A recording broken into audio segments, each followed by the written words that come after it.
Shalom, selamat pagi jemaat Tuhan yang dikasihi di dalam Tuhan kita Yesus Kristus.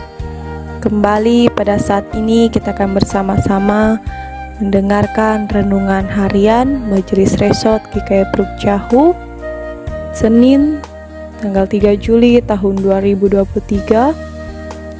Saya Pendeta Agnes akan membawakan kita dalam renungan harian pada hari ini. Adapun nas yang akan menjadi dasar renungan bagi kita pada hari ini diambil dari kitab Perjanjian Lama 1 Raja-Raja pasal 21 ayatnya yang pertama sampai ayatnya yang ke-6. Sebelum kita akan bersama-sama membaca dan merenungkan akan kebenaran firman Tuhan ini, mari kita bersatu di dalam doa. Kita memohon tuntunan daripada Roh Kudus Tuhan. Allah Bapa yang bertata di dalam kerajaan sorga, terima kasih Tuhan, kami masih diberikan kesempatan untuk boleh menikmati kehidupan kami. Pada saat ini Tuhan, kami bersama-sama akan membaca dan merenungkan akan kebenaran firman-Mu yang tertulis dalam kitab 1 Raja-Raja pasal 21 ayatnya yang pertama sampai ayat yang ke-6. Biarlah kiranya melalui pemberitaan firman Tuhan pada hari ini, kami bersama-sama boleh memahami akan kebenaran firman Tuhan ini, maksud dan apa yang Tuhan mau bagi kehidupan kami. Dan biarlah kiranya kami boleh mewujud nyatakan firman Tuhan ini dalam tindakan kami, dalam kehidupan kami hari lepas hari. Berfirmanlah Tuhan, sebab kami siap untuk mendengarkannya.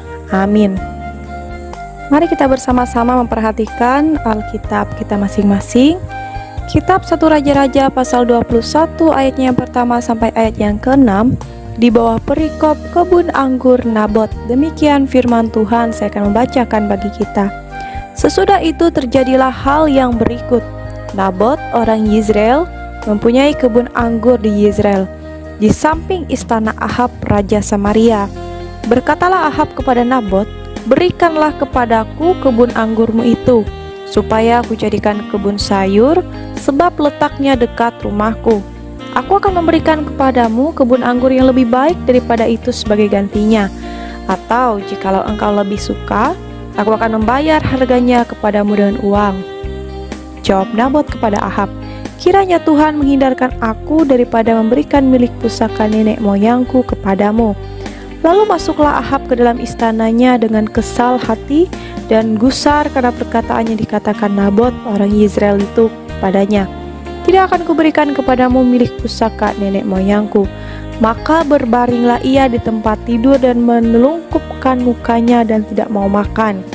Lalu datanglah Izebel, istrinya, dan berkata kepadanya, "Apa sebabnya hatimu kesal sehingga engkau tidak makan?"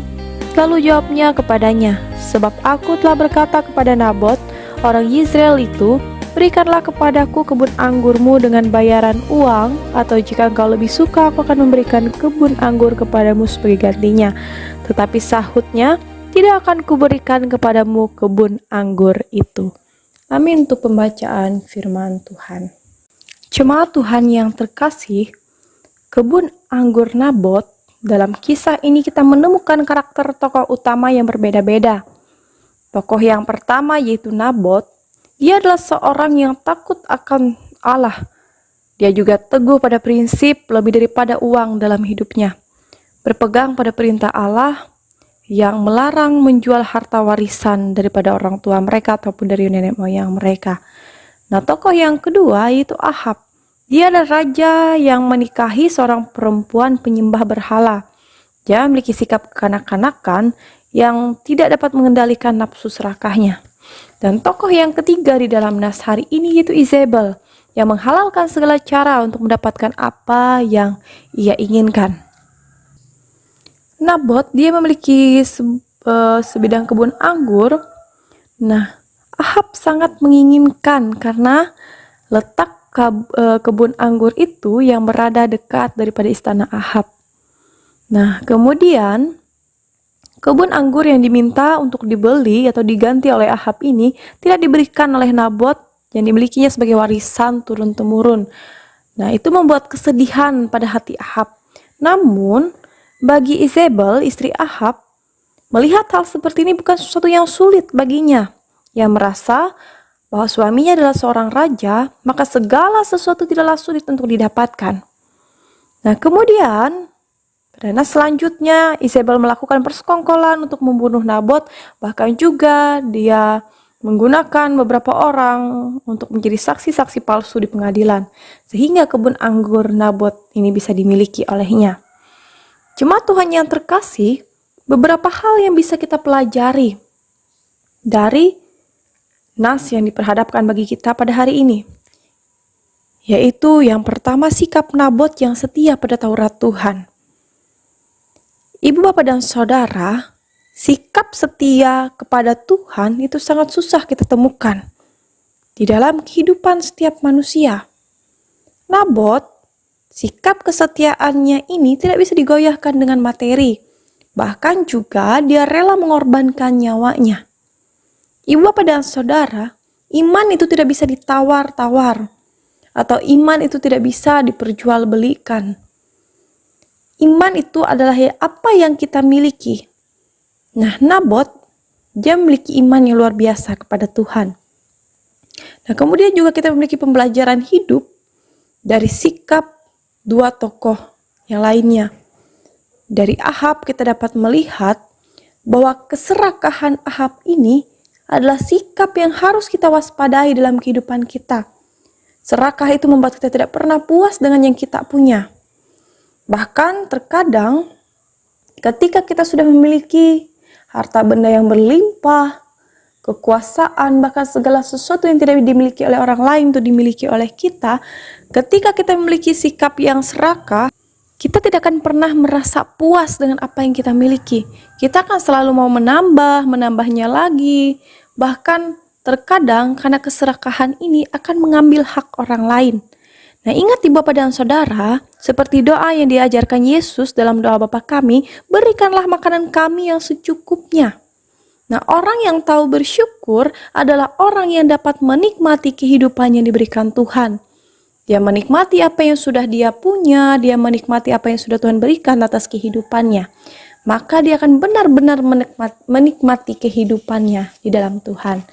Nah, yang terakhir Ibu, Bapak, dan Saudara, kita juga harus waspada terhadap sikap yang dimiliki Isabel ini, yaitu menghalalkan segala cara dalam menyelesaikan masalah. Bahkan dia juga menyalahgunakan kekuasaan untuk kepentingan pribadinya. Karena dia merasa bahwa dia memiliki kekuasaan, suaminya adalah seorang raja, sehingga dia dengan semena-menanya dapat mempergunakan kekuasaan itu untuk keperluan pribadinya, untuk ia dapat mendapatkan hal yang dia inginkan di dalam kehidupannya. Jemaat Tuhan yang terkasih, mari kita bersama-sama mencontohkan teladan sikap dari Nabot, di mana dia terus setia pada aturan Tuhan, dia setia pada Taurat Tuhan, terlebih juga dia setia dengan iman dan rasa percayanya kepada Tuhan.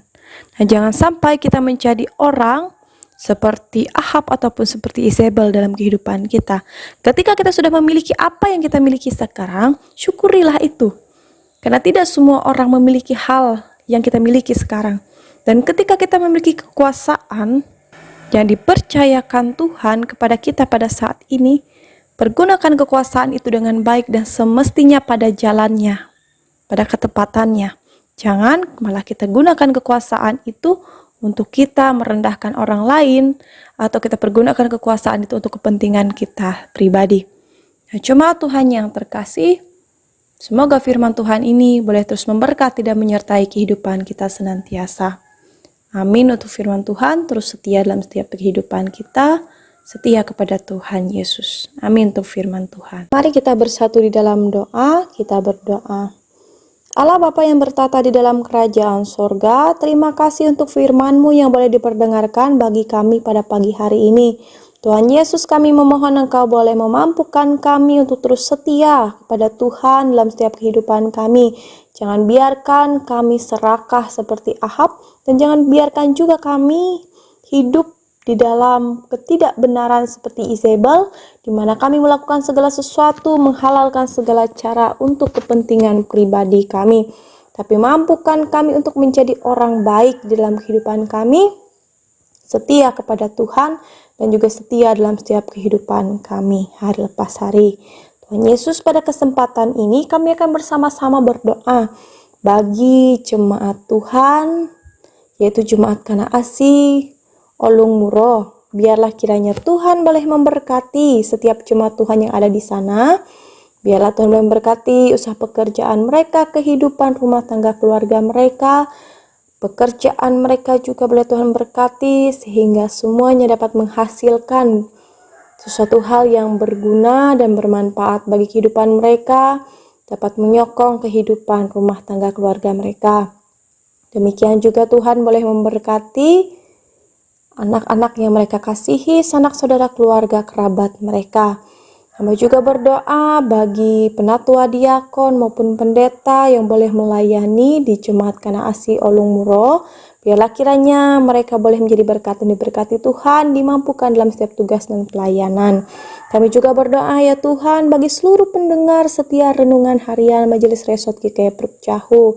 Di pagi hari ini Tuhan boleh memberkati mereka dalam setiap usaha dan pekerjaan mereka. Tuhan boleh memberkati mereka dalam aktivitas, kegiatan, bahkan perjalanan mereka. Biarlah kiranya hidup mereka boleh terus mendatangkan berkat bagi setiap orang yang ada di sekeliling mereka, terlebih juga boleh diberkati senantiasa. Terima kasih Tuhan Yesus, kami berdoa dan menyerahkan setiap doa dan harapan kami hanya ke dalam tangan kasih karunia Tuhan yang sudah mengajarkan kami untuk berdoa demikian. Bapa kami yang ada di sorga, dikuduskanlah namamu, datanglah kerajaanmu, jadilah kehendak-mu di bumi seperti di sorga. Berikanlah kami pada hari ini makanan kami secukupnya, dan ampunilah kami akan kesalahan kami, seperti kami juga mengampuni orang yang bersalah kepada kami. Dan janganlah membawa kami ke dalam pencobaan, tapi lepaskanlah kami daripada yang jahat, karena Engkau yang punya kerajaan, kuasa dan kemuliaan sampai selama-lamanya. Amin.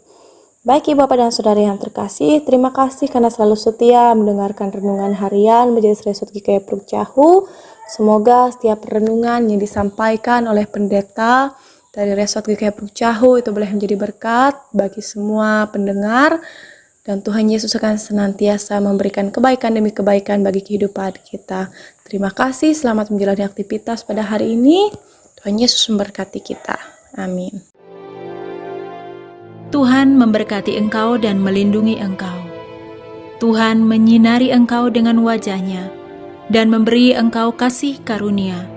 Tuhan menghadapkan wajah-Nya kepadamu dan memberi engkau damai sejahtera. Amin.